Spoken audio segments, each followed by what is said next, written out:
aussi que cet ouvrage pourrait être l'évangile de Barnabé, un texte dans lequel Jésus citerait l'avènement du prophète Mahomet. Quoi qu'il en soit, le manuscrit a été placé sous haute protection. Il serait estimé à plus de 17 millions d'euros. Cette Bible soutient que Jésus n'a pas été crucifié, le Vatican est sidéré. Cette Bible a été découverte et gardée secrète. En 2000 et contient l'évangile de Barnabé, un disciple du Christ, qui soutient que Jésus n'a pas été crucifié, qu'il n'était pas le Fils de Dieu, mais bien un prophète.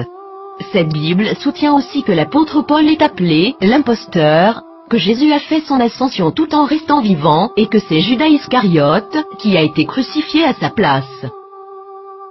Authenticité selon les rapports, les experts et les autorités religieuses, à Téhéran, insistent sur le fait que le livre est un original.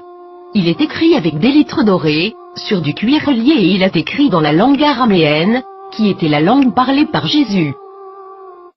Le texte principal maintient une vision similaire à celle de l'islam, contredisant les enseignements du Nouveau Testament de la chrétienté. Jésus a aussi prédit la venue du prophète Mahomet, qui a fondé l'islam, 700 ans plus tard.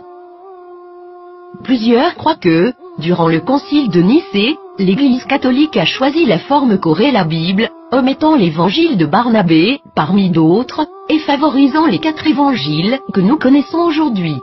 De nombreux textes bibliques ont commencé à faire surface depuis ce temps, incluant ceux de la Mère Morte et les évangiles gnostiques, mais cette Bible semble tout particulièrement inquiéter le Vatican. Qu'est-ce que cela signifie pour les religions chrétiennes et ses adeptes? Quelque chose d'inconfortable.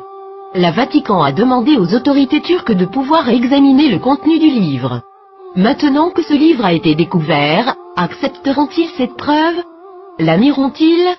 L'appelleront-ils un mensonge musulman, comme l'a fait le magazine Truth en 2000?